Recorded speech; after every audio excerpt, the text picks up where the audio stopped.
Sharma news 21 देख रहे हैं आप। हमारे छत्तीसगढ़ बुलेटिन में आप सभी का स्वागत है। खबरों की शुरुआत करेंगे। खबर आ रही है कोरबा से।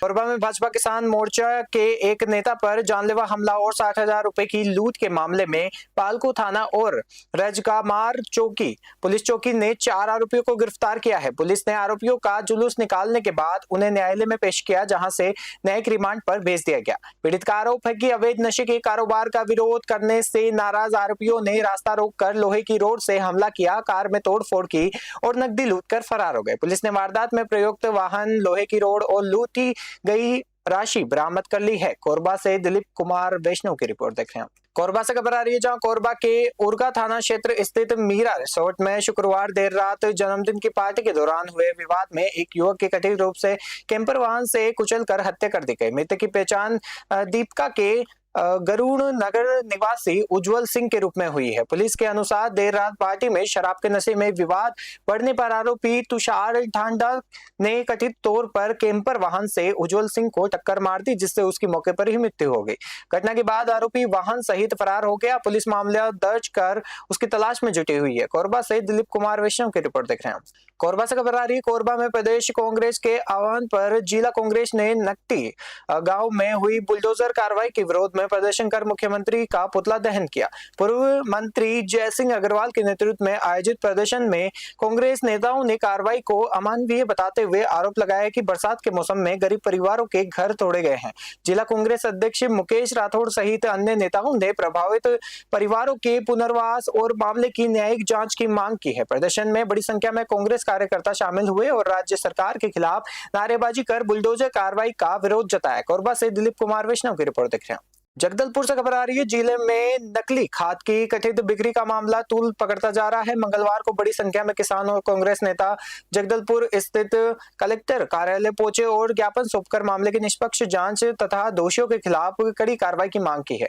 किसानों का आरोप है कि बाजार में उन्हें घटिया और नकली खाद बेची जा रही है, जिससे खरीफ सीजन की फसलें प्रभावित होने का खतरा बढ़ गया है।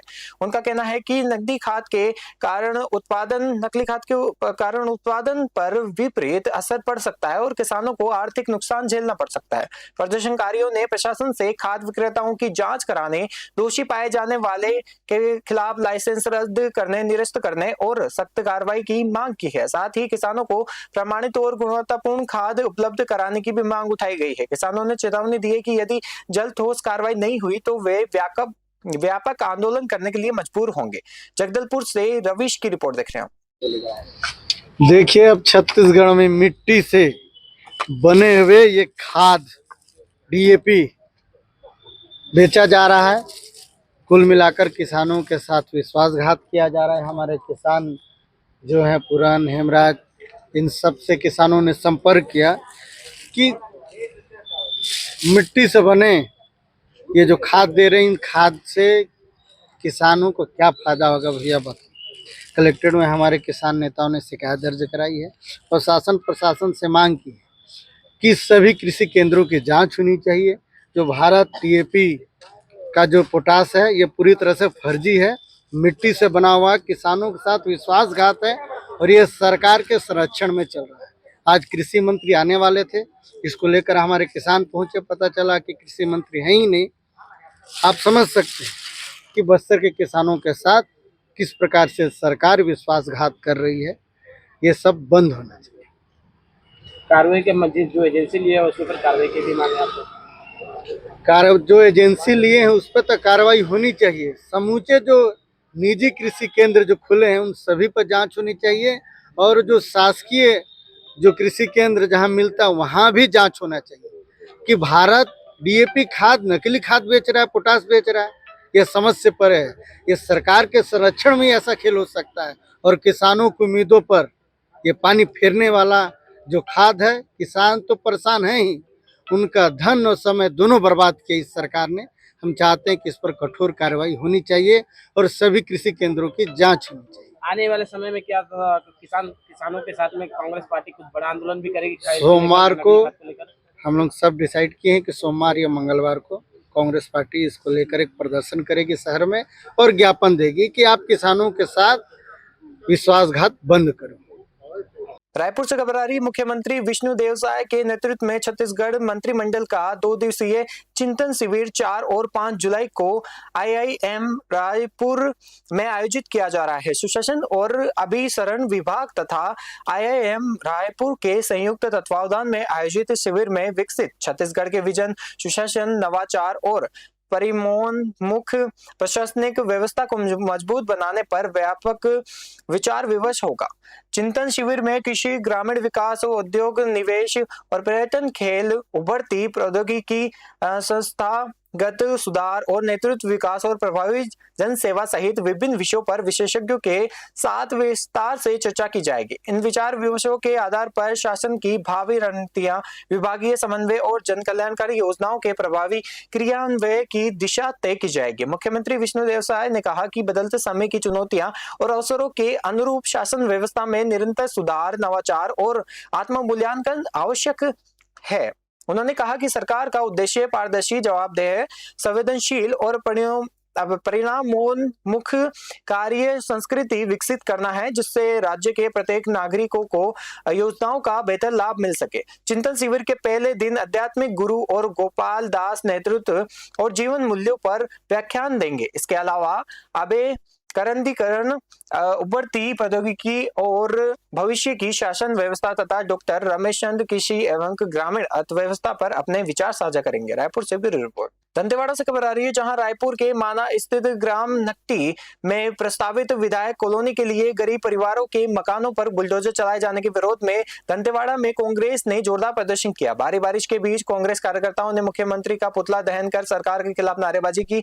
प्रदेश कांग्रेस अध्यक्ष के निर्देश पर जिला कांग्रेस अध्यक्ष शाकिल मोहम्मद रिजवी के नेतृत्व में कांग्रेस कार्यकर्ता राजीव भवन से एकत्रित होकर विरोध प्रदर्शन के लिए निकले। कार्यकर्ताओं ने आरोप लगाया कि विधायक कॉलोनी निर्माण के नाम पर 80 से अधिक गरीब परिवारों के मकान, जिनमें प्रधानमंत्री आवास योजना के घर भी शामिल है, तोड़े जा रहे हैं। प्रदर्शन के दौरान तेज बारिश के बावजूद कार्यकर्ता डटे रहे और पुलिस के साथ धक्का मुक्की की स्थिति भी बनी रही। कांग्रेस नेताओं ने भाजपा सरकार पर गरीब विरोध नीति अपनाने का गंभीर आरोप लगाते हुए कहा है कि प्रभावित परिवारों को न्याय मिलने तक आंदोलन जारी रहेगा।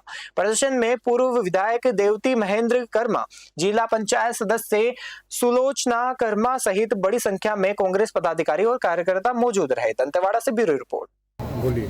प्रदेश का पर जो गरीबों के साथ अत्याचार हो रहा है, नकटी गांव के किसानों का जो 85 घरों को तोड़ फोड़ गया है, उसमें कुछ मकाने अपना प्रधानमंत्री आवास योजना के अंतर्गत है, फिर भी वहां पर बड़े बड़े बिल्डिंगों को तोड़ा गया।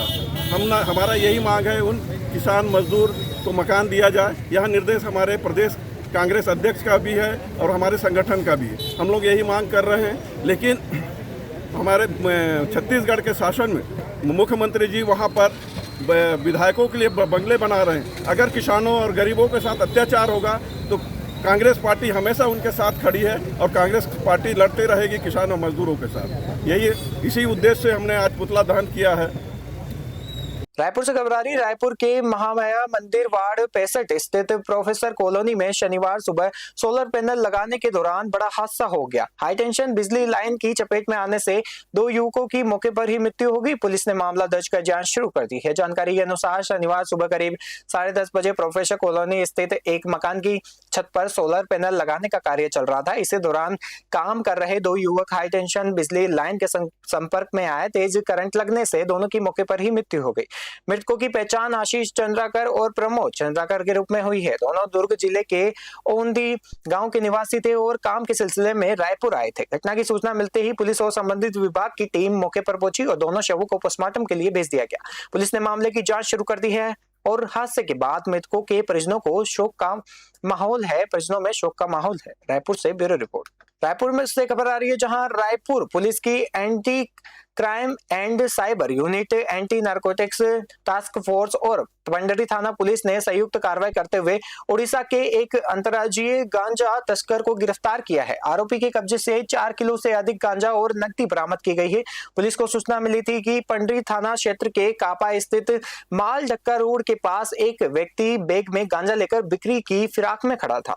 सूचना के आधार पर पुलिस टीम ने घेराबंदी कर आरोपी को पकड़ लिया। पूछताछ में उसकी पहचान मानस रंजन नाग 28 वर्ष निवासी जिला नुआपाड़ा ओडिशा के रूप में हुई है। तलाशी के दौरान आरोपी के बैग से 4.180 किलोग्राम गांजा जिसकी अनुमानित कीमत 2,09,000 रुपए तथा 500 रुपए नगद बरामद किए गए हैं। पुलिस ने आरोपी के खिलाफ एनडीपीएस एक्ट की धारा के तहत पंडरी थाने में मामला दर्ज कर गिरफ्तार कर लिया है। पुलिस अब आरोपी से पूछताछ कर गांजा तस्करी के फॉरवर्ड और बैकवर्ड लिंक की जांच कर रही है ताकि इस नेटवर्क से जुड़े अन्य लोगों तक भी पहुंचा जा सके। रायपुर से ब्यूरो रिपोर्ट। रायपुर से खबर आ रही है, जहां रायपुर जिला पंचायत में स्वास्थ्य और महिला बाल विकास विभाग की संयुक्त समीक्षा बैठक आयोजित की गई। बैठक में राष्ट्रीय स्वास्थ्य कार्यक्रमों की प्रगति की समीक्षा करते हुए कम प्रदर्शन वालों विकास खंडों को नोटिस जारी करने और सभी योजनाओं में 100% लक्ष्य हासिल करने के निर्देश दिए गए। कलेक्टर डॉक्टर गौरव सिंह के निर्देशन पर जिला पंचायत के मुख्य कार्यपालन अधिकारी कुमार विश्व रंजन की अध्यक्षता में आयोजित बैठक में स्वास्थ्य विभाग और महिला एवं बाल विकास विभाग की योजनाओं की समीक्षा की गई। बैठक में राष्ट्रीय स्वास्थ्य कार्यक्रमों की कम उपलब्धि पर चिंता जताते हुए मुख्य चिकित्सा एवं स्वास्थ्य अधिकारी को कम प्रदर्शन वाले विकास खंडों को नोटिस जारी करने के निर्देश दिए गए। बैठक में गैर संचारी रोग नियंत्रण कार्यक्रम, जननी सुरक्षा योजना, प्रधानमंत्री सुरक्षित मातृत्व अभियान, आयुष्मान भारत योजना, टीकाकरण, पोषण पुनर्वास केंद्र, ऑनलाइन पोर्टलों पर समयबद्ध एंट्री और तथा रिक्त पदों पर शीघ्र भर्ती सहित विभिन्न विषयों की समीक्षा की गई। अधिकारियों को सभी योजनाओं में 100% लक्ष्य प्राप्त करने, लंबित कार्यों का समयबद्ध निराकरण करने तथा नियमित मॉनिटरिंग सुनिश्चित करने के निर्देश दिए गए। रायपुर से ब्यूरो रिपोर्ट। रायपुर से खबर आ रही है, जहां नई दिल्ली में आयोजित 16वें वित्त आयोग की अनुशंसा पर राष्ट्रीय कार्यशाला में छत्तीसगढ़ के उप मुख्यमंत्री एवं पंचायत एवं ग्रामीण विकास मंत्री विजय शर्मा शामिल हुए। कार्यशाला में पंचायतों के वित्तीय सशक्तिकरण और ग्रामीण विकास से जुड़े विभिन्न विषयों पर चर्चा की गई। राष्ट्रीय कार्यशाला में विभिन्न राज्यों के पंचायत एवं ग्रामीण विकास मंत्रियों, वरिष्ठ अधिकारियों और नीति निर्माताओं ने भाग लिया। इस दौरान स्थानीय विकासों की वित्तीय स्वायत्तता और पारदर्शिता, जवाबदेही और प्रदर्शन आधारित अनुदान व्यवस्था को अधिक प्रभावी बनाने पर विचार विमर्श किया गया। उप मुख्यमंत्री विजय शर्मा ने कार्यशाला के तकनीकी सत्रों में हिस्सा लेकर पंचायतों और ग्रामीण विकास से जुड़े विषयों पर चर्चा की। 16वें वित्त आयोग की अनुशंसाओं के आधार पर अनुसार वित्तीय वर्ष 2026-27 से 2030-31 के दौरान छत्तीसगढ़ के ग्रामीण स्थानीय निकायों को 11,664 करोड़ रुपए का अनुदान मिलेगा। इसमें 9,331 करोड़ रुपए बेसिक ग्रांट और 2,333 करोड़ रुपए फॉरमेन टैक्स ग्रांट शामिल है। यह राशि ग्राम पंचायतों में आधारभूत अधोसंरचना और नागरिक सुविधाओं के विस्तार और ग्रामीण विकास कार्यों को गति देने में प्रयोग की जाएगी। रायपुर से ब्यूरो रिपोर्ट। रायपुर से खबर आ रही है, जहां भारत निर्वाचन आयोग ने नई दिल्ली स्थित IIDEM में मीडिया एवं संचार अधिकारियों के लिए राष्ट्रीय सम्मेलन आयोजित किया। सम्मेलन में देश भर के 16 राज्यों और केंद्र शासित प्रदेशों से 260 से अधिक अधिकारियों ने भाग लिया। छत्तीसगढ़ के सभी 33 जिलों के जिला जनसंपर्क अधिकारी भी शामिल हुए।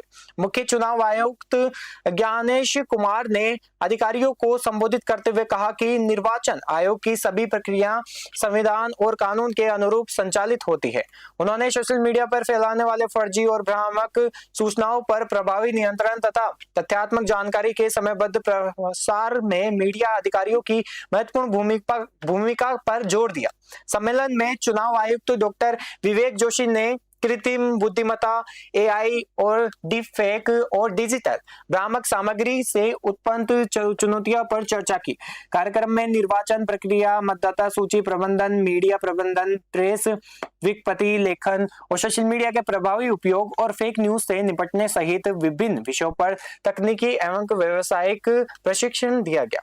रायपुर से ब्यूरो रिपोर्ट। हमारे छत्तीसगढ़ बुलेटिन में फिलहाल के लिए इतना ही। देखते रहिए न्यूज़ 21। नमस्कार।